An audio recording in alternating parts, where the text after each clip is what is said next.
Montez le volume et rendez-vous au premier virage. Et oui, tentative de passage de Roll, ça y est.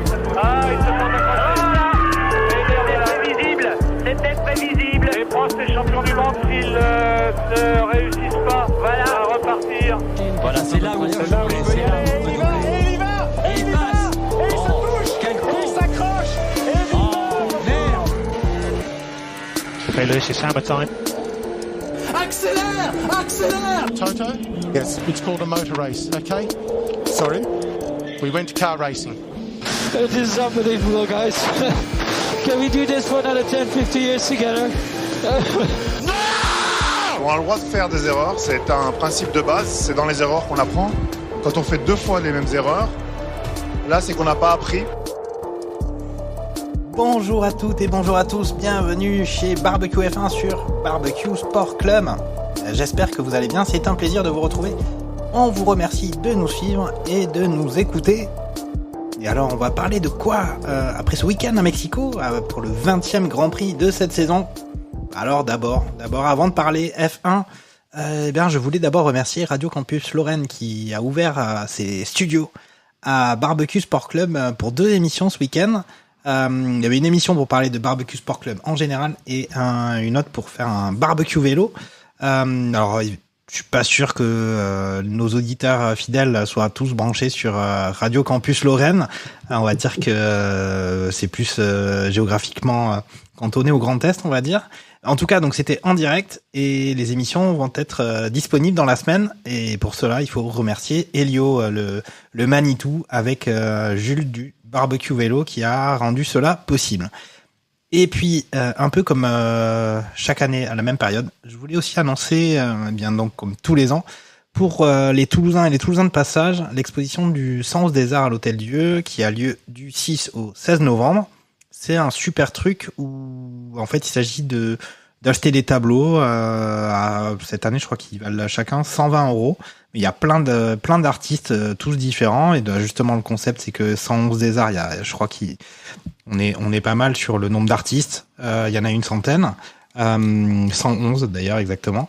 Et donc, chaque tableau vaut 120 € et la vente va financer la recherche médicale sur les cancers pédiatriques et le bien-être des enfants hospitalisés. Donc il y a, on va dire, à boire et à manger dans les tableaux et des choses qui peuvent vous plaire ou pas. Mais en tout cas, c'est toujours sympa de pouvoir avoir un petit tableau à un prix qui, bon, certes, ça reste une somme, mais ça reste quand même accessible. Et si en plus on fait une bonne action, c'est cool. En tout cas, ouais, à l'Hôtel-Dieu de Toulouse du 6 au 16 novembre. Et bien voilà, ça y est, maintenant on va pouvoir parler F1 après ces 2 sujets. Et donc, qu'est-ce qu'on va retenir de ce Grand Prix de Mexico 2025 ? Et bien peut-être que voilà, déjà, Lando Norris a remporté la course et prend la tête du championnat pilote. Donc ça, c'est quand même une sacrée info parce que les McLaren, l'épisode précédent s'appelait Papaya Blues. Ça allait vachement mieux pour Lando Norris. On a Charles Leclerc qui se retrouve 2e sur le podium grâce à, on va dire, un peu aidé par une voiture de sécurité virtuelle. 3e position pour notre ami Max Verstappen qui s'est bien amusé sur ce Grand Prix et qui aurait pu faire encore mieux alors que le week-end ne s'annonçait pas aussi chantant que ça. Et puis peut-être parler de la performance de Oliver Bergman qui se hisse à la 4e place, ce qui est la meilleure performance pour l'écurie Haas dans son histoire avec ce qu'avait fait Romain Grosjean précédemment. Et puis peut-être évidemment, mais je pense que c'est aussi quand on va parler de Lando Norris, on parlera de son acolyte Oscar Piastri qui ça va pas fort. Probablement que Lance Stroll et Charles Carrefour, nos experts du barbecue, auront forcément des explications. Peut-être aussi parler du fait que peut-être que du côté Hamilton ça va un petit peu mieux, même si ça a pas été si facile que ça, parce qu'il s'est fait taper sur les doigts à la différence de tous les autres au Mexique. Et puis bon voilà, on va peut-être pas encore de nouveau parler d'Alpine en difficulté, mais voilà, il y en a qui font des blagues en disant qu'ils sont toujours en train de tourner sur le circuit, ils n'ont pas fini la course. Nous on mange pas de ce pain-là. Et bien donc autour de moi Jacques Lafritte pour parler de tout ça et de bien d'autres choses. On retrouve Lance Stroll, pas de Ligue des Champions de foot cette semaine, mais je crois qu'il y a une journée de Ligue 1 quand même. Ouais, demain, la journée de Ligue 1. Là, je suis, je crois il doit y avoir de la Coupe d'Italie, ou peut-être du championnat italien, mais vu que c'est sur DAZN ou Il y a pas la Ligue des Nations féminines? oui, si t'as France-Allemagne Oui, il y a en ce France-Allemagne, moment. ouais, tout à fait. Mais sinon là, il y a le multiplex Ligue 2 qui se termine avec des beaux scores. Un Saint-Étienne qui vient de mettre son 6e but contre Pau. Donc ouais, il y a du score et pas mal et dans les leaders, pas mal de chutes. Hein, le Red Star qui était 2e, qui perd 3-0 à Dunkerque. Est-ce que tu peux nous dire ce que fait Nancy actuellement, puisque justement Radio Campus Lorraine, on va suivre un petit peu. Nancy, ça dit quoi? Je crois qu'ils étaient en train de mener. Je te ferai un update quand ça passe. Ils ont perdu à domicile pour le retour des supporters à Marcel Picot sur le week-end dernier. Charles Carrefour est avec nous. Il a un peu délaissé sa lumière rouge dont il a l'habitude. C'est devenu orange. Est-ce que c'est un signe, Charles? Salut tout le monde. Ouais, bah effectivement. Un an sans victoire des rouges, un an de disette. J'ai mis un peu de jaune dans mon rouge pour essayer de retrouver le sourire le dimanche soir. Et ça m'a permis d'avoir effectivement une nuit tranquille pour attaquer la semaine. D'accord. Bon, ben on va commencer tout de suite. Voilà, ça y est, victoire de Lando Norris. Ça y est, il a pris la tête du classement pilote. Il a quand même écrasé ce week-end de course. Il y a eu un peu, alors que les McLaren, on les voyait un peu stagner par rapport aux autres. On avait Red Bull qui s'était quand même rapproché au niveau de la compétitivité, avec en plus un pilote en feu avec en la personne de Max Verstappen. Et là, ça y est quoi, week-end sans nuages au Mexique pour Lando Norris. Pole position et puis victoire plutôt tranquille. Je sais pas avec combien d'avance il finit. Alors après. Il n'a pas été inquiété. Sur l'inquiétude, c'est le premier virage, quoi. C'est ça. Qu'est-ce que tu en dis, toi, de Lando Norris? Ça y est, on avait dit quand même que du côté McLaren, ils aimaient bien Lando. Qu'est-ce qu'on pense de tout ça? À qui, moi? Charles, mais bon, il est ok, un peu occupé. Il pensait à autre chose. Non, je me demandais aussi à qui était la parole. Ouais, effectivement. Alors, effectivement, Lando Norris fait vraiment le gros job. Et il fait le job le samedi. Après, on sait très bien que faire la pole au Mexico, c'est pas souvent signe de victoire le dimanche. Dans le sens où il y a quand même plus de 800 mètres avant le premier virage. Et donc, le phénomène d'aspiration est quand même bien là. On a bien vu, de toute façon, ils étaient 4 de front en arrivant sur le virage à droite. Et il arrive quand même à garder la tête malgré les 2 tondeuses qu'il y a eu au premier virage. Et du coup, il a pu gérer, il a su gérer derrière toute la course, donc tant mieux pour lui. Après, je pense que c'est aussi dû en grande partie à une énième mauvaise contre-performance de son collègue en qualification qui ne permet pas une vraie bataille, ou en tout cas quelque chose qui pourrait pimenter la course, parce que pour le coup, effectivement, lui, il n'a pas du tout été inquiété, comme l'année dernière où Max avait pu prendre 20 secondes de pénalité au total, je crois, ce qui avait un peu animé la course. Mais oui, mener de main 2 mètres, c'est vrai que quand on le voyait à Zandvoort abandonner et prendre un 25-0 par son collègue, on s'est dit c'est plié pour Lando. Et petit à petit, il est revenu et il a de nouveau dépassé. Après, ça se trouve une douzaine de GP derrière lui. Donc au final, la saison est longue et très longue. Est-ce que c'est le fait qu'il ait une énième saison dans les pattes par rapport à son collègue qui faiblit un peu en fin de saison? À voir, mais effectivement, très joli coup de sa part, et il met une belle option quand même maintenant mentalement, je pense que sur son collègue Oscar Piastri et sur la Red Bull de Verstappen. Qu'est-ce que t'en penses, toi, Lance? Et puis peut-être un focus sur comment on peut expliquer, parce que on dit il y a grosse perf de Norris, mais c'est quand même surtout depuis pas mal de Grands Prix une chute incroyable des performances de Piastri, sans même parler des courses, quoi. Les qualifs, il est loin, il est bien loin, c'est un peu aberrant d'être aussi loin. Comment est-ce que toi tu l'expliques? Est-ce que, je sais pas, est-ce qu'il a été traumatisé? Qu'est-ce qui se passe? Ouais, est-ce qu'il est, parce qu'on a souvent loué quand même son mental, mais est-ce qu'il y a eu cette fameuse peur de gagner, ou le fait que t'es pas forcément bien mentalement, et on l'a déjà dit et répété dans le barbecue psychologie, que frôler les murs et aller à 350 quand t'es pas complètement safe dans ta tête, tu te mets des freins, et sans faire de jeu de mots avec la Formule 1, mais il y a forcément des freins qui t'empêchent de performer, de prendre des risques.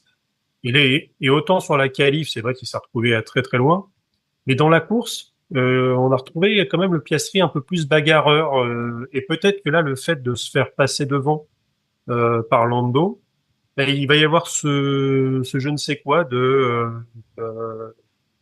YOLO, de toute façon, quitte, j'ai plus rien à perdre. Si je continue comme ça, bah, vu que je suis derrière, si je performe pas sur mon coéquipier plus avant la fin de l'année, bah, je serai pas champion du monde. Et après, bah, vu qu'on rentre dans une nouvelle réglementation où Mercedes est peut-être bien parti pour faire des choses, est-ce que je vais quand même réussir à être est-ce que le train est passé une fois et est-ce qu'il repassera, quoi. Okay. Donc bon, c'est vrai que il a maintenant je vais pas dire qu'il a il a toujours son destin entre ses mains, parce que si il y a qu'un point d'écart au classement, il suffit que sur plusieurs courses, enfin à la fin, il soit devant son coéquipier et il est champion.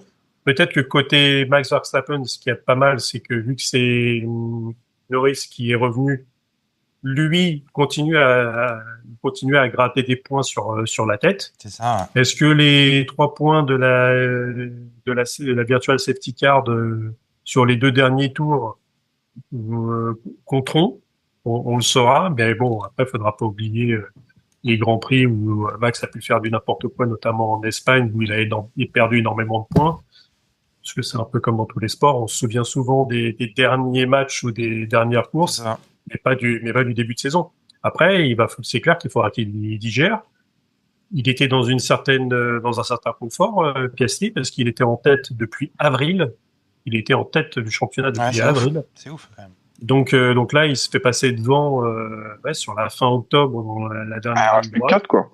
Voilà, c'est ça. Donc alors, il y a le sprint, ça rajoute des points, mais là actuellement c'est tendu pour lui. Donc en tout cas maintenant, en avant, t'as plus de questions à te poser. C'est peut-être même mieux pour lui. Ouais, alors ça veut dire quand même que vous avez pas trop parlé de ça, mais il y a quand même le Andrea Stella de McLaren qui a indiqué qu'en fait, si ça bloquait du côté de Piastri, déjà il démontait toute rumeur concernant le fait que ça puisse être la voiture, mais en plus aussi que pour lui c'était possiblement parce que il aimait pas quand il y avait peu d'adhérence sur les circuits, et c'était évidemment beaucoup le cas du côté du Mexique, ce qui pouvait expliquer des performances bien en deçà de son coéquipier. Pas de cela pour vous là. Toi, t'es plus sur il aurait plus peur maintenant, ou peur de gagner, peur de rouler vite. En même temps, il n'a pas eu non plus quand il a fait un peu n'importe quoi à Bakou, était déjà dans la sauce. C'est ça. Moi. C'est ça. Ça fait 4 ou 5 grands prix qu'il est quand même plus dedans, hein, Piastri, parce que c'était surtout Verstappen qui lui revenait sur les hanches. Là, et aussi son coéquipier, parce qu'il y avait quand même un certain écart de points. Ne pas oublier que Piastri avait quand même fait un 25-0 sur son coéquipier il y a pas très très longtemps. Là, Norris a tout récupéré. Donc non, c'est pas juste circonstanciel à cette course. C'est vraiment ouais, un manque de compétitivité de Piastri. Je pense pas que ce soit la voiture, et encore moins. On sait qu'on aime bien les complots autour du barbecue, mais je pense pas que McLaren est désavantagé une voiture par rapport à une autre. Là, je pense que ça se fait vraiment au pilotage, parce qu'on a vu que c'est ce qui est ressorti chez pas mal de commentateurs et parmi même les pilotes, c'est que les McLaren, en fait, sont juste folles parce que on a l'impression que c'est la seule voiture qui ne souffre pas du dirty air. C'est-à-dire que les pneus ne surchauffent pas, les freins ne surchauffent pas. Les autres, pour pouvoir refroidir, notamment à Mexico, il y avait des ouïes ouvertes dans tous les sens, alors Ouais. que la McLaren était complètement fermée. Donc tu sens qu'il y a vraiment quelque chose sur la construction même de la voiture qui la rend déjà meilleure que toutes les autres. Et Ouais, il y mais a autant Interlagos, ça va peut-être être un petit peu plus réduit cet avantage, mais tu prends par exemple les derniers circuits dans le désert ou à Las Vegas, même si Las Vegas généralement il fait assez frais, parce c'est juste, parce qu'on arrive sur la fin d'année quand même. et le Nevada quand t'es au Désert. mois de novembre, ouais, tu te Ouais. pèles les miches. Hein.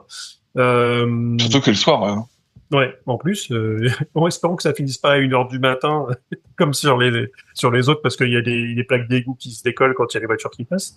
Donc, t'as quand même, ouais, des circuits qui ont l'air d'avantager les McLaren. Donc, Ouais, ouais. est-ce que c'est cuitas les bananas pour Maxou?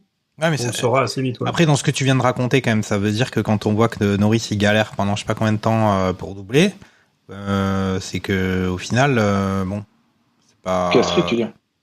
Bah, sur le Grand Prix précédent, Oh, oui. on plutôt. Ah oui, oui. Par exemple, je parlais pas de ce Grand Prix-là de Mexique, mais Lens disait que justement, ils avaient une faculté que les autres monoplaces n'ont pas, c'est de pouvoir justement continuer à être performante dans le dirty air, de moins user la gomme aussi. Et pour autant, ils sont pas forcément aussi spontanés à doubler que peuvent l'être d'autres pilotes. En l'occurrence, bon, forcément Max Verstappen, mais il est quand même impressionnant sur les derniers Grands Prix. Mais ça montre quand même que s'ils ont cet avantage technique là, ils l'utilisent pas tant puisqu'ils préfèrent quand même être devant. Mais bon, comme tout le monde. Vous voulez ajouter des choses sur McLaren ou bien Charles? C'est bon. Ok pour moi. Fini. Mm. Ok. On peut Bon, direct. en tout cas, ils avaient quand même intérêt. Et ils l'ont quand même bien fait parce que c'est Max hein, qui gagne. Non, c'est Ferrari qui gagne l'année dernière. Mais ouais, ils ont quand même bien fait de stopper Max dans son élan, même si ouais, on va en parler. il fait quand même une qualif où il fait 5e de mémoire, donc c'est vrai que ça l'aide pas trop. C'est ça. Donc il y a quand même ouais mais de toute façon oui on va en parler parce que j'allais parler de Max. Mais Et je tu peux laisse faire enchaîner, la hein. Tu peux transition, enchaîner ouais, sur ouais. Max. Vas-y, hein, t'as pris la. Tu peux y aller, hein. Mais c'est vrai Bah, que c'est le c'est week-end. vrai qu'il Le week-end s'annonçait compliqué en effet. Mm. C'est vrai qu'il était en galère une bonne partie du week-end et se qualifie assez loin. Il y a ce choix assez osé de partir en médium parce que finalement, vu cette très longue ligne droite qui fait 800 mètres, pour garder l'avantage, il te faut de la motricité et tu as plutôt tendance à partir en soft. Mais bon, on a vu que ça, tu ne dégrades pas avec ces gommes et ces monoplaces. Tu réussis à garder tes softs pendant plus de 30 tours. Donc est-ce que c'était la bonne solution? Lui il décide quand même de partir en médium pour être en décalé. Et après, bah, c'est vrai qu'il y a quand même pas mal de choses à dire. Je pense qu'il s'est passé tellement de choses sur les 5-6 premiers tours qu'il y a des trucs qui sont passés à la trappe au niveau de la direction de course parce qu'ils avaient trop de choses à regarder. Après, il y a des choses qui sont peut-être cohérentes les unes par rapport aux autres. Je vous le disais un petit peu au début, c'est que les gens sont tombés sur sa direction en disant que Max, lui, avait le droit de couper, etc., et que évidemment, ça tombait toujours sur les mêmes. C'est vrai que sur le premier tour, il se retrouve à 3 de front avec lui qui doit freiner sur les vibreurs, et c'est vrai que il est obligé d'aller tout droit. Alors là, on se pose l'autre question sur le circuit. Est-ce que on continue à avoir ça tous les ans à Mexico avec des mecs qui font des tout droits et des tondeuses à gazon sur le premier tour, ou est-ce qu'on met un bac à sable? C'est-à-dire que dans ce cas-là, si tu fais un tout droit, eh ben tu perds 10 places. C'est maintenant à la direction de course et à la FIA de se positionner. Sinon, tous les ans, on verra la même chose parce que là, on voit qu'il y a 3 pilotes sur les 3 premiers virages qui choisissent de faire un YOLO. Donc, les 3 pilotes, c'est notamment Max Verstappen, Charles Leclerc et Antonelli. Tu prends Leclerc, lui, il décide carrément, si je prends bien le virage, je perds ma place sur Hamilton. Bon, je court-circuite le virage, comme ça, je lui passe devant, je garde ma position et je prends pas de virage. Donc, c'est assez lunaire. Je pense que si c'est une autre voiture que Leclerc sur Hamilton, t'as Ferrari qui est en train de tambouriner sur la porte de la direction de course en réclamant une sanction. Mais bon, alors on va dire qu'il y a tellement eu de choses. Il y a eu la bataille après avec Hamilton qui a vraiment animé ce début de course avant que tout rentre dans l'ordre et que les gens puissent commencer leur nuit jusqu'au 69e tour. Mais sinon, oui, sur le reste, Max a maximisé. C'était peut-être aussi la bonne solution de finir sur les softs parce qu'on a vu que Leclerc était vraiment à bout. Je crois que Max reprenait quasiment une demi-seconde par tour sur les 10 derniers. C'est pas suffisant. Ça aurait été suffisant s'il n'y avait pas eu la virtual safety car. Mais quoi qu'il arrive, je pense que au départ de la course, si à Max Verstappen on lui dit qu'il finit 3e, enfin et qu'il monte sur la boîte à la fin du Grand Prix, je pense qu'il signe des deux mains. Ouais, complètement. Oui. Tu as la même grille d'analyse, Charles? C'est encore un Max Verstappen qui a escroqué tout le monde en faisant n'importe quoi et qui est découvert. On ne sait pas pourquoi. Il a c'est son papa en coulisses qui doit distribuer des baffes, je pense, non, au niveau des commissaires. En fait, je trouve que l'escroquerie, il y a aussi de la part de la FIA dans le 2 poids 2 mesures sur les pénalités qui sont attribuées aux pilotes, quoi. Le 10 secondes de pénalité, celle d'Hamilton, peut être justifié ou justifiable. 10, c'est beaucoup. La manœuvre, 5, pourquoi pas, mais 10, ça fait beaucoup. Et quand on voit le chemin pour prendre pour reprendre la piste, je le trouve quand même compliqué à prendre. Et j'aurais peut-être revu un truc un peu plus smooth ou vraiment qui fait en sorte. Mais là, l'angle droit, vraiment, qui aura pu, enfin, vraiment.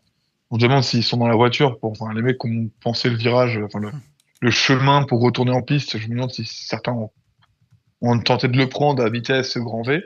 Enfin, même si le but c'est pas d'être à vitesse grand V, mais bon, faire un angle droit. C'est une voie cyclable, le truc. C'est pas une voiture. Ils avaient fait la simulation sur F1 GPT, ça marchait.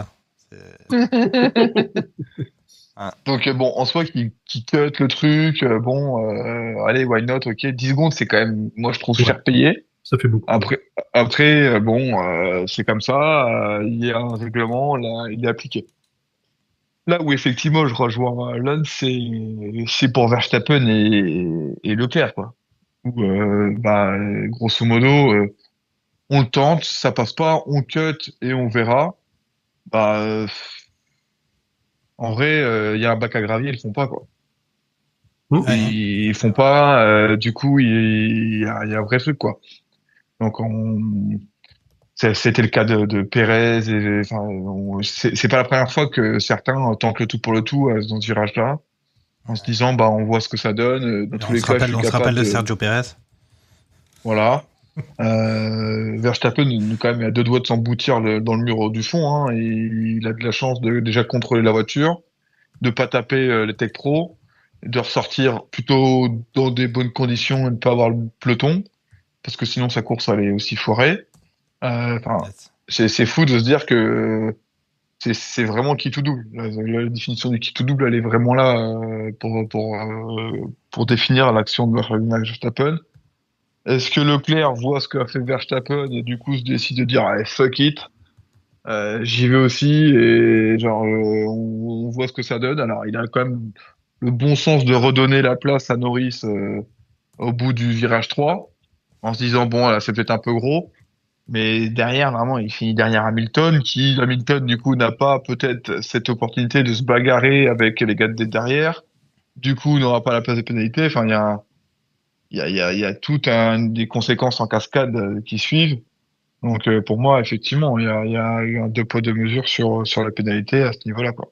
Donc bon, Alonso l'a très bien résumé. Hein, l'année prochaine, s'il est encore là, il sera encore là. Il va nous faire un tout droit, un dive bomb de l'espace et il dira bah non, mais j'ai pas pu prendre le virage. Voilà. Ok. C'était assez facile de la part des pilotes, je trouve. Et alors pour revenir, Disons que vas-y. si tu cut le virage, enfin tout du moins comme là c'était Max l'a fait, vu qu'il était à la bataille avec les deux Ferrari, il a cuté le virage. Bon, il l'a pris, comme t'as dit, il a failli quand même se manger le mur. C'est là que tu vois que le mec, c'est un génie du volant parce que t'as 90% des pilotes, ils finissent dans le mur en fait, où ils font un spin, enfin limite où ils restent plantés dans l'air. Mais que finalement, il a rendu la place à Hamilton et c'est plutôt Russell qui est derrière qui lui s'est plaint en disant bah moi j'étais bloqué derrière les Ferrari, lui il a décidé limite de passer sur le côté. Euh, et finalement, il en a profité derrière parce que moi, je me retrouve danon de la farce. Parce que moi, j'essaye de prendre un virage normal et donc il me passe devant, il doit me rendre la place aussi. Et a priori, la direction de course a décidé que bah non, vu qu'il était largement derrière, s'il devait rendre des places, c'était plutôt les Ferrari. Il a rendu la place à Hamilton parce qu'il est ressorti derrière Leclerc. Il était devant Hamilton, il a rendu la place à Hamilton. Donc pour le coup, ils ont dit bah circuler. Ah, il y a ça. Rien à voir, quoi. Il y a tout à fait de ça. Mais après oui, George Russell de toute façon, il a bien malgré sa prolongation, ça l'a pas apaisé. Hein, il a bien râlé sur ce dimanche de course quand même le petit George. Il était pas content, pas très. Mais bon, c'est comme ça. Mais alors, est-ce que Max Verstappen là, on a senti dès le début de ce week-end que c'était pas le Grand Prix qui allait être le plus simple pour Red Bull et pour lui. Malgré ça, il arrive à sortir une 3e place avec quand même un dimanche de course assez ouf en partant 5e. Est-ce que il a quand même ses chances? Alors, on va peut-être faire un point comptable.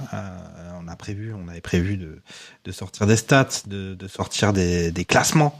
Donc, pour récapituler, le classement pilote, nous avons en tête maintenant Lando Norris qui a 357 points, suivi de son partenaire Oscar Piastri 356, donc un point d'avance, et derrière 3e position Max Verstappen 321 points.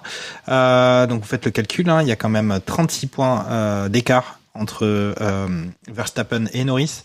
Il nous reste 4 Grands Prix, donc ça fait récupérer 9 points par Grand Prix, ce qui est quand même important. Oui, il y a des courses sprint, mais devant nous, les Grands Prix qui se profilent, on a Sao Paulo, Las Vegas, Qatar, Abu Dhabi. Comment vous voyez la situation pour Max Verstappen? On avait fait les paris la semaine dernière sur l'émission précédente. Aucun de nous n'avait parlé de Max Verstappen champion. Est-ce que ça se confirme? Charles, toujours, toi t'es toujours sur qui, toi? Toujours sur Oscar Piastri? Ouais. C'est ça que t'avais annoncé? Ouais, je suis resté sur Piastri. Effectivement, j'attendais quand même beaucoup plus de sa part sur ce week-end-là. Il fait une qualif quand même très très loin, et puis en course un peu aux abonnés absents. Alors il fait pas un bon départ, hein, parce qu'il perd 2 places dans les premiers tours. Donc ce qui le positionne à la 9e place, je crois, après dans le tour numéro 2. Donc à partir de ce moment-là, je me suis dit c'est pas bien embarqué cette affaire. Et effectivement, derrière c'est poussif. Il fait ce qu'il peut pour revenir, mais il y a eu des trains DRS. Enfin, c'était quand même assez compliqué pour lui de bien revenir. On voit l'importance de la qualification sur les détails, de se dire bah voilà, même si ce serait qualifié 5e, il aurait pu faire de meilleures choses. Donc je reste sur Piastri parce que je veux pas faire la girouette, mais soit je remets un billet parce que la cote est en train de monter, ou soit je mets un billet sur un autre pilote. Mais bon, on va dire que toute la saison j'ai placé mes espoirs sur lui, donc je vais rester sur lui pour pour la Ok. fin de saison, mais je serais sur mes paris, je serais peut-être un peu moins serein, on va dire. Après, ouais, il faut peut-être, je sais pas, il y a quelque chose qui c'est un peu, soit c'est la saison qui est longue, la peur de gagner, le manque d'expérience et parce que effectivement là, il a l'air de bien subir. On voit plus trop, déjà son caractère d'Iceman avec un peu quand même l'œil étincelant. Ça a un peu disparu quand il est en interview. Forcément, alors qu'il restait calme la plupart du temps, il est encore moins. Il a l'air tout morne et il a l'air de subir. Lance, toi aussi, toi t'avais annoncé Lando Norris. Donc évidemment là, tu manges du pain blanc là, t'es content. J'avais annoncé Lando Norris, champion Oui, du monde. t'as la technique, Oui. la fameuse Ah oui. technique du chat noir inversé là, le chat noir de Schrödinger là, enfin voilà. Bah, là, c'est vrai que pour le coup, maintenant, tu dis, de chasseur, il se retrouve chassé. Est-ce que la pression va changer de côté aussi? Donc, est-ce que maintenant, ils vont se l'échanger jusqu'à la fin? Et dans ce cas-là, est-ce que tu as un Max qui peut en profiter aussi? Parce que Max, pour le coup, Interlagos, un circuit qui pourrait lui plaire. Il avait gagné l'année dernière dans les conditions qu'on connaît, Ouais. puisque quand il pleut, que le temps est capricieux, pour le coup, lui, il n'y a pas de problème, il roule. Alors, c'était pas Parce que dans forcément ce ça qui cas-là, avait été impressionnant, c'était surtout 2 Alpines sur le podium. c'est pas faux. Un peu difficile C'est pas d'imaginer faux. ça cette année, mais bon, tout est possible puisque c'est produit l'année dernière. Pardon. Bah, tout de suite, les Alpines ont terminé, monsieur, 15e et 16e. Bon, ok, il y a eu 4 abandons, mais mais sinon, pourquoi pas. Non, mais à la limite, Max pourrait en profiter, mais il vient d'un peu loin, et comme tu l'as dit, si tu enlèves les sprints, c'est 9 points par course. Donc même en terminant à chaque fois premier, et Norris, vu que c'est Norris maintenant qui est devant lui d'un point, enfin qui est devant son coéquipier pour un point, et c'est lui qu'il faut aller chercher. Il a dit, entre guillemets, il a grillé un joker là à Mexico. Et ça sera compliqué de voir 4 victoires de rang. C'est possible, mais parce que avec ce mec-là, tout est possible. C'était peut-être une respiration avant ça, justement. Mais c'est vrai une inspiration. Ou alors c'est pour mettre encore plus. Tu sais, il a senti que Norris était meilleur, donc pour mettre encore plus la zizanie chez les papayes et venir coiffer tout le monde au poteau. Mais pour le coup, je pense que là, Norris, il a quand même mis. Je vais quand même garder Norris, même si ça m'embête, parce que sur les 3 pilotes, c'est celui dont j'ai le moins envie de le voir couronner à la fin de l'année. D'accord. Mais bon, voilà. Je pense que ça reste Norris, mais même si je préférerais que ça soit un des deux autres, quoi. Ok, bon, alors juste pour un peu voir, il y a peut-être un troisième joueur là-dedans dans ce jeu, c'est la Scuderia Ferrari, qui était pas si mal quand même sur ce Grand Prix. Peut-être qu'ils reviennent bien, et c'est peut-être eux qui peuvent justement, en s'immisçant sur ces positions là, par exemple de deuxième, créer justement ces écarts de points qui peuvent tout bouleverser en tête du championnat, en tout cas prendre des points à Verstappen ou Norris ou Piastri. Qu'est-ce que tu as pensé de ce week-end Ferrari, Charles? Alors effectivement, Hamilton avec sa pénalité de 10 secondes, forcément c'était compliqué pour lui de conserver sa position qu'il avait acquise avec sa meilleure qualif de la saison en 3e place. Mais bon, il y a Leclerc qui a réussi à conserver lui sa 2e place grâce à cette virtual safety car dans les derniers tours. Et au final, un petit regain côté Ferrari, même si on sait que c'est pas ça qui va changer la face du monde. Pour autant, il y a quand même le classement constructeur qui évolue. Ils ont repris la 2e place à Mercedes. Et là, il y a de l'enjeu économique, puisqu'on a McLaren qui est largement devant, ça sert à rien d'en parler. Mais 2e position de Ferrari avec 356 points, Mercedes 355 et Red Bull 346. Donc ils se tiennent en 10 points, il y a 3 écuries. Est-ce que comment tu vois les 4 derniers Grands Prix pour Ferrari, parce qu'il y a quand même cet objectif qui est quand même important. Bah Ouais, je trouve que j'ai un peu peur d'être déçu. J'ai un peu peur que ce soit le Grand Prix, vu que c'est en attitude, vu que ça pouvait bien se passer pour eux, c'est un circuit qui a fonctionné l'année dernière pour eux. Je m'attendais à ce qu'ils performent et j'ai peur que sur les 4 prochains Grands Prix, on retrouve une Ferrari plutôt passable. Parce que bon, quand même, il y a 15 jours, ils étaient quand même P7, P8 en qualif, quoi. Donc j'ai peur de retrouver ce rythme-là et d'avoir eu des faux espoirs sur ce GP-là. Donc je suis un peu mitigé entre ça s'est bien passé, ça aurait dû mieux se passer. Que, encore une fois, quand tu fais P2, P3 et au final tu mets qu'un seul pilote sur le podium, c'est quand même que t'as pas réussi à concrétiser. Hein. Donc au final, je sais pas s'il faut quand même se réjouir de ça. Mais malgré une saison de mi-teinte, au final, c'est quand même un bon résultat. Hein. C'est toujours pas une victoire. On attend toujours à ce coup derrière un meilleur niveau, mais j'ai peur que ça soit compliqué, quoi.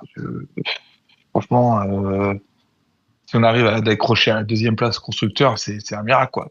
0 victoire pour le moment. C'est rarement été les deux pilotes ont rarement ou quasi jamais performé tout le temps ensemble. Franchement, compliqué, quoi. Okay. Compliqué. J'espère que pour limite pour Vasseur et Hamilton, enfin pour vraiment les 3 têtes d'affiche de l'écurie, j'espère que ça va bien se passer parce qu'au final, faire P2 derrière des McLaren qui ont tout dominé, derrière Verstappen qui est un monstre. Au final, le constructeur, c'est quand même très bien, mais on attend à ce coup derrière à un autre niveau et cette année, ils l'ont pas été, quoi. Donc, bon, j'attends pas grand chose parce qu'en fait, j'ai peur d'être déçu, quoi. C'est ça. Après, on l'a dit à maintes reprises, hein, on est plus exigeant avec Ferrari parce que Ferrari, c'est Ferrari. Voilà, exactement. En demi-teinte, ça n'est pas satisfaisant. Après, on peut noter, et ça, on l'a dit aussi, hein, que eux, ils ont 2 pilotes quand même si Hamilton ne fait pas la saison qu'ils avaient marketé, qui nous avaient vendu avant même que tout ça commence. Par rapport à Tsunoda, même si on se dit qu'il y a du mieux, mais en fait, il y a du mieux. Il marque pas de points sur ce Grand Prix, donc il y a du mieux, non, pas vraiment. Et puis Antonelli, il a quand même eu un gros passage à vide aussi par rapport à Russell. Donc eux, ça se tenait quand même un peu mieux. Donc tout en n'étant pas forcément pas loin d'être brillant. Pour l'instant, c'est 2e place. Est-ce que le miracle a 4 roues et une couleur rouge, Lance, sur cette fin de saison? Ouais, on a quand même l'impression que là, c'était un circuit qui leur allait bien. Alors, j'ai plus forcément en tête ce qu'ils ont fait sur les autres. Interlagos, non, c'était pas terrible. Las Vegas, je sais plus ce qu'ils avaient fait la saison passée. Sur les 2 derniers. Las Vegas, il y avait un podium de Sainz. À Qatar, il y avait une 2e place de Leclerc et à Abu Dhabi, il y avait 2-3 de côté Ferrari. Donc après, il y a que... Non, donc c'est des circuits qui peuvent leur aller, donc ça serait un moindre mal. Mais c'est vrai que quand t'es tifosi, tu te dis bon, ok, on termine 2e au constructeur, on n'a pas de championnat pilote parce qu'on est derrière une Red Bull intouchable. Soit, allez, soit. Et quand la Red Bull va moins bien, tu te dis allez, ça pourrait être notre tour. Bah non, c'est les papayes qui dans ce cas-là sont bons. Et donc là, tu te retrouves encore à la place du con, entre guillemets, c'est-à-dire 2e. Et c'est vrai que pour le coup, tu te dis, mais en fait, qu'est-ce qu'il faut? Pourquoi à chaque fois, t'as une équipe qui trouve le bon truc, qui réussit à performer, et nous, on se retrouve les dindons de la farce, quoi. Donc, c'est vrai que tu peux avoir cette impatience qui est compréhensible par les tifosi, où tu te dis, c'est bon, on n'y arrivera jamais.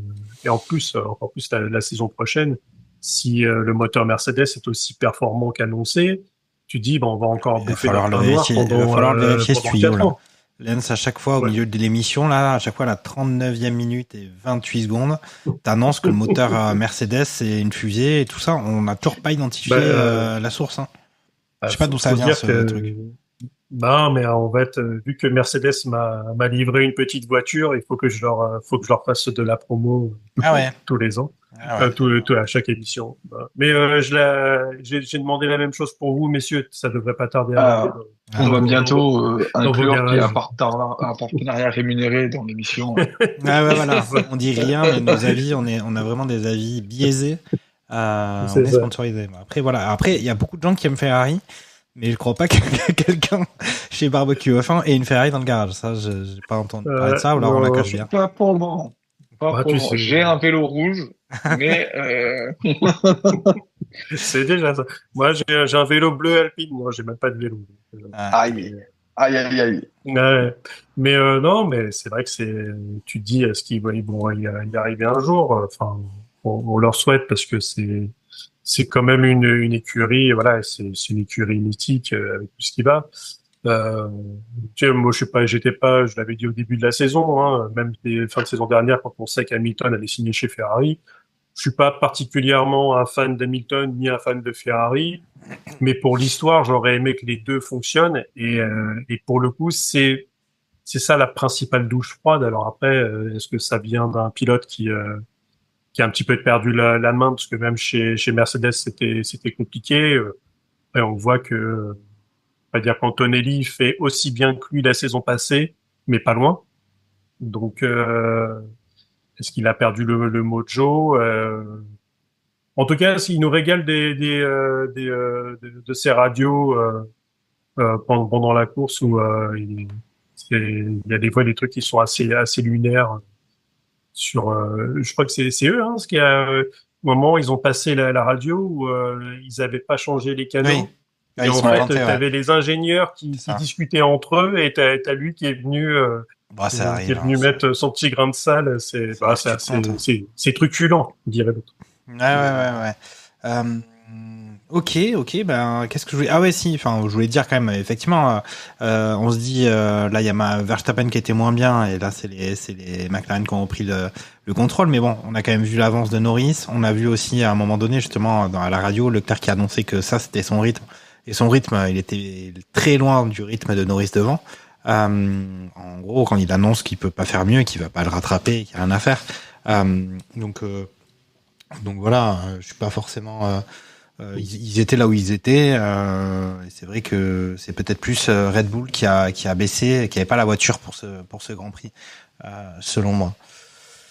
Et encore, ils sont pas loin d'aller chercher la P2 parce que ils avaient pas le rythme pour aller chercher la P1 côté Ferrari, mais ils ont même failli perdre la P2. Si t'as une direction de course, Ah, mais c'est peut-être là qu'on va faire le gros débat là. C'est quoi alors la virtual safety car là pour un demi-tour ou un tour avec une voiture qu'est-ce que vous en pensez? Parce que là on était évidemment on avait envie de voir cette lutte parce qu'il y avait à la fois une lutte entre Verstappen et Leclerc, on voyait que la panthère Verstappen allait manger le petit souriceau Leclerc dans sa voiture rouge. On avait aussi Piastri qui revenait sur Berman. Comment vous voyez cette décision de la direction de course, parce que forcément on est frustré, mais en même temps, bon, la sécurité, safety first. Est-ce que c'est ça, Charles? Bah, en fait, on a déjà malheureusement, il y a déjà eu des accidents, il y a déjà eu des morts à cause de ça, et tu peux pas jouer avec ça, quoi. Le fait d'avoir des marches sur le circuit, ouais, je trouve ça, effectivement, un peu dommage, hein. Après, dans le générique, on le dit bien, hein, oui, on va pour la courte voiture, mais bon, il y a un podium à célébrer derrière, quoi. Donc c'est quand même plus sympa si c'est que la joie.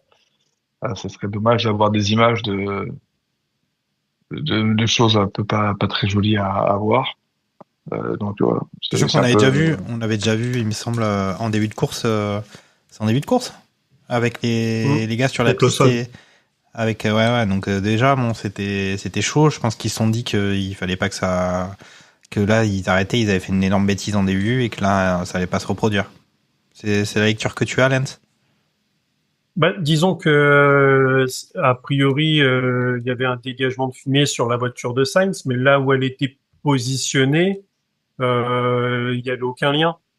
Et en fait, je pense pas que la voiture ait été bougée en un tour et demi. Donc dans ce cas-là, si tu mets une virtual safety car, t'assumes jusqu'au bout et tu la laisses au drapeau à damier. Là, à la limite, tu vois, ils t'ont coupé dans le truc comme t'étais parti, tu l'as dit, t'allais avoir de la baston pour deux choses, parce qu'il s'était quand même rien passé pendant, Ouais. à part le début, pendant une quarantaine de tours. Et là, t'es chopé dans ton élan, tu finis frustré sur le Grand Prix. Quand tu as certains qui ont donné des notes, les notes sont pas très très élevées, mais j'estime que si avec ce qui s'est passé au début, les batailles, etc., la remontée de Piastri qui était tombée assez bas après son mauvais départ, plus à la fin des places pour aller chercher de meilleurs points, qui plus est Piastri, parce que là aussi on parle de Max où tu as potentiellement 3 points en moins. Et Piastri aussi, il peut récupérer des points. Et là, si il passe Berman. s'il passe Berman, eh ben il est peut-être toujours en tête du classement pilote. Et on parle pas de la même chose. Et donc là, il y a quand même des trucs qui étaient en jeu. Donc oui, bien sûr, c'est safety first, mais j'ai pas l'impression que là où était positionnée la voiture de Sainz, il y avait un quelconque problème. Donc à la limite, alors après, bien sûr, si on va sur les, Excès sur de sécurité pour toi? non, bah, oui, complètement. Mais parce que surtout, c'est que, je te dis, si tu avais eu un problème de sécurité, la Virtual Safety Car ne serait pas restée un tour et demi. Ouais, Elle aurait continué jusqu'au bout. Après, Là, tu l'aurais donné jusqu'au bout. Après, ils peuvent être Et dans ce cas-là, tu finis la voiture, tout le monde finit au ralenti. On a déjà vu ça dans un Grand Prix de Formule 1, tout le monde qui finit le Grand Prix à la queue leu derrière la safety car. On a déjà vu. Donc, t'assumes jusqu'au bout. Okay. Là, tu peux même aller sur certaines théories en disant, bah, direction de course, ils ont pas filé les points, la pénalité à Verstappen sur le début de course. Et ben là, comme ça, vu qu'il allait croquer Leclerc parce qu'il restait 2 tours. Il était dans ses échappements. Tu voyais qu'il y avait une différence de vitesse entre les deux. Il savait qu'au prochain DRS, s'il sortait bien des enchaînements rapides, dès qu'il y avait une courbe DRS, tu sortais bien du virage, il le passait. Même si c'était pas sur le tour du 69 à 70 sur la ligne droite, c'était sur le tour d'après, il le sautait. C'était avec des scies, hein. avec une ligne droite qui fait quasiment 1 kilomètre en côté pour tout. Il aurait largement le temps, il l'aurait passé. Okay. Ce que tu es en train de dire gentiment, c'est que les commissaires de course sont la direction de course, pardon, en train de s'échauffer quand même pour nous faire un Abu Dhabi 2025 au top. Ça, avec la lutte Verstappen-Norris Piastri, t'imagines? Verstappen Piastri Norris qui tient dans quelques points sur ce dernier Grand Prix d'Abu Dhabi. Là, il commence la direction de course, ils vont bien s'amuser, je pense. Mais bon. Ah bah, mais dis-toi que tu vas avoir une sacrée pression. Oui, ça c'est clair. Ça serait bien marrant, ça. Je paye. Mais après, oui, en comparaison avec ce qui s'est passé au début du Grand Prix, où t'as Lawson qui peut faucher les deux mecs, parce que ok, il y a un drapeau jaune, mais alors après, est-ce qu'on leur a donné le feu vert pour aller récupérer des pièces qui traînaient dans l'herbe? Même pas sur la piste, hein, qui traînaient dans l'herbe. Tu peux avoir un drame. C'est-à-dire que t'as des mecs, même s'ils roulaient à vitesse réduite, je pense que l'aileron avant d'une Formule 1, même à 150, c'est des lames de rasoir. Hein. Je pense que les Mexicains, ils finissent en guacamole. Hein. Donc bon, et plus le traumatisme pour Lawson de tuer 2 mecs avec sa voiture. Donc ouais. Je sais pas, ça c'était un peu particulier. C'est pour ça que je décorrèle vraiment les deux. Okay. Alors après, est-ce que l'événement du début a eu un impact sur la fin en disant bah on fait de la sursécurité? Ça, c'est possible. Ok. Là, pour le coup, c'est carrément. Ouais, je pense, à mon avis, je pense qu'ils ont vu le truc, ils ont réfléchi à ce qu'ils avaient fait, ils se sont dit on arrête, mais effectivement, ça aurait été cohérent qu'ils la maintiennent jusqu'à la fin, donc ou qu'ils résolvent l'incident pour lequel ils l'avaient déclaré. Bon, est-ce que vous avez des choses que vous voulez je vous laisse un peu choisir la suite du programme. On a parlé de McLaren, Red Bull, on a parlé de Ferrari. Quels est les deux sujets sur lesquels vous voulez qu'on aborde sur ce Grand Prix de Mexico? Puis après, on va commencer gentiment à se projeter du côté d'Interlagos. Tiens, un fun fact j'ai vu ça tourner. La pénalité que prend Sainz, même les deux pénalités de mémoire sur les pit limits. En fait, il a un contact avec le contact qu'il a avec Lawson au départ. Fait qu'en fait ça tape dans sa roue, je crois. Il y a un truc qui tape juste devant sa roue, ce qui fait qu'en fait sa roue avant gauche a des énormes vibrations. On le voit très bien sur les on-board, et ce qui génère du coup, il pourrait conduire, mais l'équipe préfère le faire rentrer. Et en fait, c'est comme si qu'il avait un plat, et du coup son pit limiter, en fait génère quand il met son pit limiter, le fait d'avoir des vibrations et une sorte de plat, en fait, ne permet pas au pit limiter de bien le mettre à 80 km/h. Et le moteur, en fait, fait des sauts de régime, genre de 1000 tours minute. Alors que normalement, c'est environ 300 tours minute de variation, quoi. Et du coup, en fait, on voit, il passe de 67 à 81. Enfin, vraiment, il fait n'importe quoi, son pit limiter. Et du coup, c'est pour ça qu'il prend la pénalité de 5 secondes, parce qu'en gros, je crois, c'est exactement 0,2 km/h de dépassé sur la qui est enregistré. Donc c'est quand même cher payé les 5 secondes pour 0,2.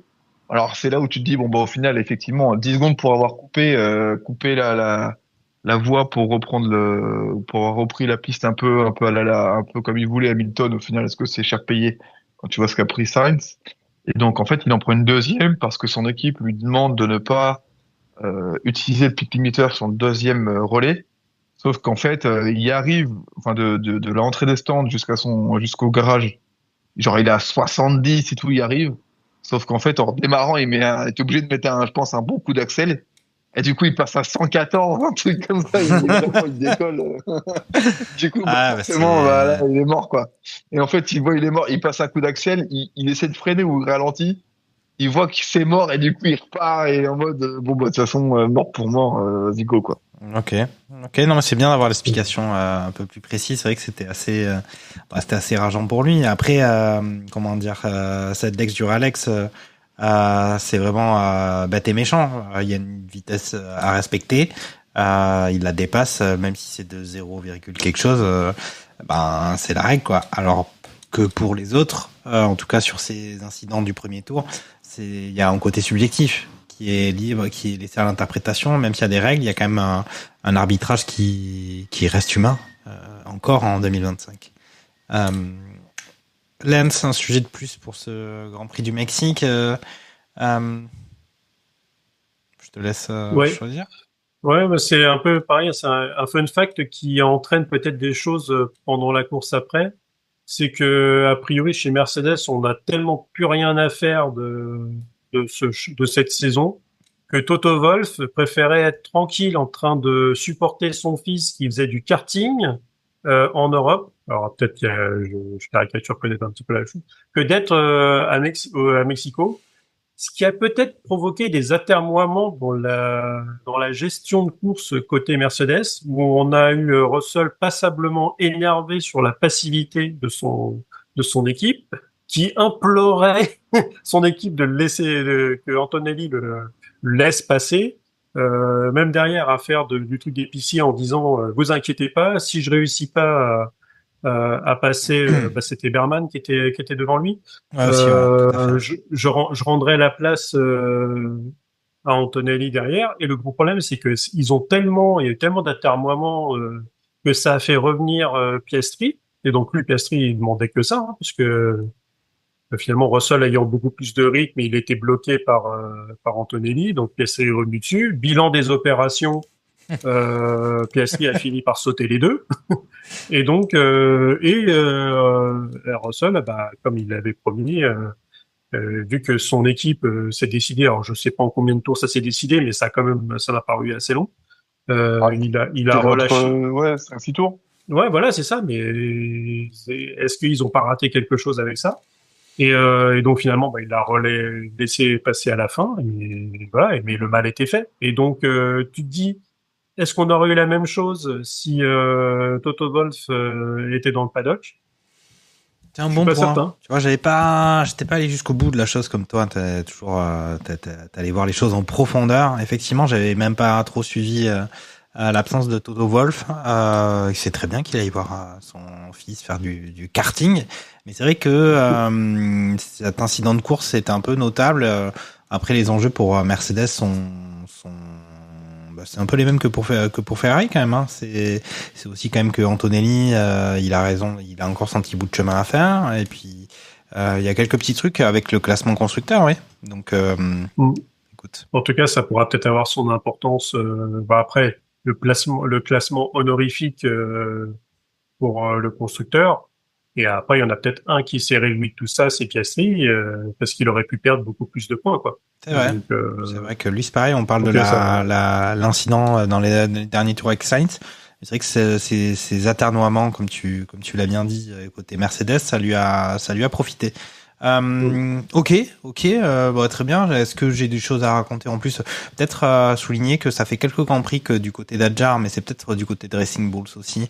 C'est moins sympa que ça n'était auparavant. Mais après, c'est aussi sa première saison, donc moi je m'inquiète pas pour lui. Hein, peu importe. Hein, il a fait ses preuves cette année. On sait qu'il sera là. Drôle aussi.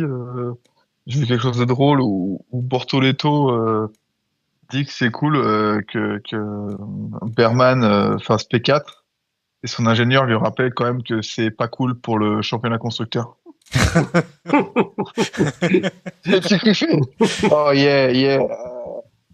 Solid pace ou un truc comme ça, vraiment il essaie de trouver un truc quand même genre non, mais ça montre bien l'état d'esprit des pilotes, quoi. Le mec, il est rookie, voilà. Il voit qu'un autre rookie arrive à faire P4, il est d'une certaine manière, après c'est aussi fair play, mais en même temps, il a oublié que c'était aussi des courses d'équipe, quoi. D'une certaine façon. Ah oui, faire P4, c'est quoi? C'est 25, 10, 15, attends, c'est 25, 18, 15, 10, ouais, donc 10 points, oui, c'est énorme.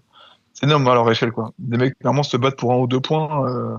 On a parlé du classement constructeur devant, mais ça se resserre aussi côté après la 5e place, parce qu'il y a quand même Williams qui a de l'avance avec 111 points. Derrière, c'est Racing Bulls avec 72 et Aston Martin, eux, ils sont nulle part et tout. Ça serait franchement, ils peuvent pas être autant nulle part qu'Alpine, mais ils sont encore 7e avec 69 points. Mais franchement, quand on voit Alonso, la course d'Alonso, on n'a pas bien compris s'il avait fait exprès de s'arrêter ou pas, parce qu'il en avait. Oui, il a fait exprès a priori. Donc 69 points pour Aston, As qui en a 62 8e et Kick Sauber qui en est à 60. Donc au final entre alors après on sait que les points valent cher puisqu'il y a quand même 3 écuries largement devant. Enfin 3 et demi. Donc les points ça vaut cher, mais il y a que 12 points d'écart entre le 9e et le 6e en l'occurrence Racing Bulls. Donc rien n'est sûr même après Williams.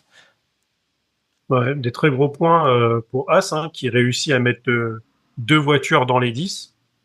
Ça, pour le coup, c'est une vraie perf pour l'écurie, avec bien sûr cette P4 de Berman qui est toujours encourageant pour tout le monde.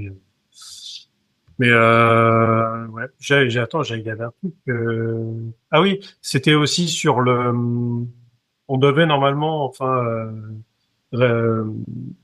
Red Bull avait communiqué sur le fait qu'il donnerait le nom du 2e pilote pour l'année prochaine. En Mexique. Et là, Mekies, en toute transparence, a dit en fait, on va reporter notre décision parce que là, on a encore tous les CV sur la table et on veut finalement avoir le maximum de données, donc le maximum de courses. Après, pour donner notre avis final, ce qui est pas forcément déconnant. Et ça rejoint aussi ce que tu disais sur Isaac. Parce que peut-être que si Isaac avait fait une place dans les 10 premiers sur les derniers Grands Prix, je pense que la décision n'aurait pas été reportée. Ouais. Ou peut-être que, tu vois, dans un sens, là-dessus, ça paraissait tellement fait pour Isaac l'année prochaine, le baquet Red Bull, que là, peut-être que Red Bull est en train de lui dire, Isaac, c'est pas fait. Il va falloir que tu ailles le décrocher, ce baquet. Donc c'est pas plus mal et on risque de voir peut-être un Hadjar un petit peu plus, encore plus combatif sur les 4 derniers Grands Prix parce qu'il sait qu'il y a une petite timbale à décrocher, quoi. Après, peut-être qu'il y a aussi dans tout ça le fait qu'il pensait pas qu'il jouerait un truc en fin de saison avec Verstappen qui est encore dans la course, même le classement constructeur. Donc avec ce regain qu'ils ont eu qui s'est consolidé, ils ont aussi s'ils avaient choisi déjà le line-up pour l'année prochaine, ça aurait été un peu signe on a déjà fait c'est déjà la fin de l'année, salut ciao, on peut commencer à préparer les cadeaux et puis c'est terminé. Là, ils restent tous focus parce qu'il y a quand même des objectifs à avoir, que ça soit sur le classement pilote mais aussi sur le classement constructeur. Ok les gars, on va parler du Brésil. Brésil qui dit Brésil, qui dit pronostic. L'année dernière, on avait Max Verstappen qui l'avait emporté avec ce Esteban Ocon, Pierre Gasly 2 et 3, c'était quand même assez incroyable, assez ouf, des conditions de course rocambolesques. Alors je sais qu'il y a eu un énorme ouragan là actuellement. Mais c'est plutôt du côté de la Jamaïque. On n'est pas au Brésil, c'est loin. Je sais pas comment sont les conditions sur ce Grand Prix de Sao Paulo. Mais quels sont vos pronostics à vous? Est-ce que Maxou va être encore de nouveau grand au Brésil, ou est-ce que les McLaren vont reprendre le pouvoir qu'elles avaient délaissé depuis pas mal de Grands Prix? Lens. Non, je pense que Max va faire le tout pour le tout parce qu'il, de toute façon, à un moment ou à un autre, là, s'il gagne pas le Grand Prix, je pense que même pour lui, c'est terminé. Ou alors après, on n'est pas à l'abri que côté papaye, ça se frite sur la fin du Grand Prix et que les deux s'envoient au tas et que lui récupère les points au passage. Bien sûr. Donc c'est pour ça qu'il faudrait qu'il continue à mettre la pression le plus longtemps possible. Et en plus, c'est un circuit qui lui correspond assez bien. Donc je pense quand même que Verstappen fera le travail. Mais derrière, Norris est vraiment dans une bonne dynamique. Donc je mettrais un Norris en 2 et un Piastri en 3 pour qu'il se réveille quand même, parce que là, il a peut-être été piqué et il sait qu'il va plus avoir le choix, donc voilà. Verstappen, Norris, Piastri, ouais. C'est pas mal, c'est confort en même temps. Qu'est-ce que t'en dis, Charles, toi? Eh ben, là, je pense qu'effectivement, Norris sera en tête. Verstappen et Piastri. Ok. Je mets quand même les deux McLaren sur le haut du panier. McLaren sur le haut du truc. Ok, moi j'annonce. Voilà. Moi j'annonce Max Verstappen, suivi de Lando Norris, suivi de Charles Leclerc. Boum. Truc de ouf. Mais je t'avouerais que j'ai hésité aussi à mettre Charles sur la boîte, donc. Je sais pas, la Piastri, je suis très inquiet pour lui. Là, qu'est-ce qui se passe? Quelqu'un a des infos à la maison? Comment ça va? Je sais pas. J'ai entendu dire aussi qu'il avait l'habitude aussi, ça lui arrivait de faire des mauvaises fins de saison. Voilà. Après. C'est vrai que la saison passée, elle se termine comment? Elle se termine un peu en autre boudin, il me semble, c'est la saison dernière. Hein. Et je sais pas s'il est performant. J'ai plus en tête les. Il y avait une période où il était compétitif, très compétitif par rapport à son coéquipier, et ça s'était un peu calmé sur la fin. Mais bon, c'est normal aussi sur les premières saisons que l'expérience, ça permet aussi d'être plus confort dans la gestion de son physique, de la gestion du mental. Mais là, c'est vrai que c'est un net effondrement. La différence de performance, elle est incroyable quand on regarde les qualifications. C'est dingue. Les écarts, il est nulle part. Donc là, moi, je sais pas.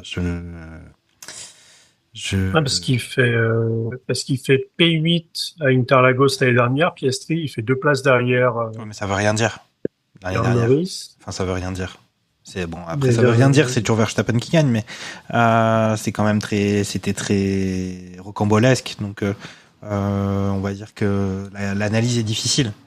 Mais là, par contre, l'analyse, elle est claire. C'est que il est nettement inférieur à son coéquipier, et même par rapport aux autres, on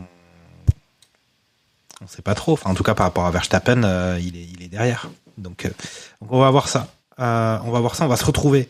Eh bien, après ce Grand Prix du Brésil, qu'on espère trépidant, on avait espéré pendant le Grand Prix de Mexique sur le premier tour. Là, on s'était dit waouh, c'est parti de ouf. Là, ils sont tous méga chauds. Et puis ça s'était un peu endormi. Et puis bon, ils avaient mis du temps à se décider aussi au niveau des pénalités. On savait pas trop s'ils allaient en donner ou pas. Donc il y avait ce côté un peu gelé. Et puis au final, entre le premier et le dernier tour, ou les 2 derniers tours, il s'est pas passé. C'était moins trépidant que ce à quoi on pouvait attendre. On verra bien ce qui se passe du côté de Sao Paulo. En tout cas, merci les gars, et puis merci à ceux qui ont essayé de venir participer à cette émission et qui n'ont pas pu pour des raisons. Et on espère que tout va bien. On leur fait des gros bisous à tout le monde, et puis on se retrouve la prochaine fois. Allez, ciao, ciao, ciao. Ciao.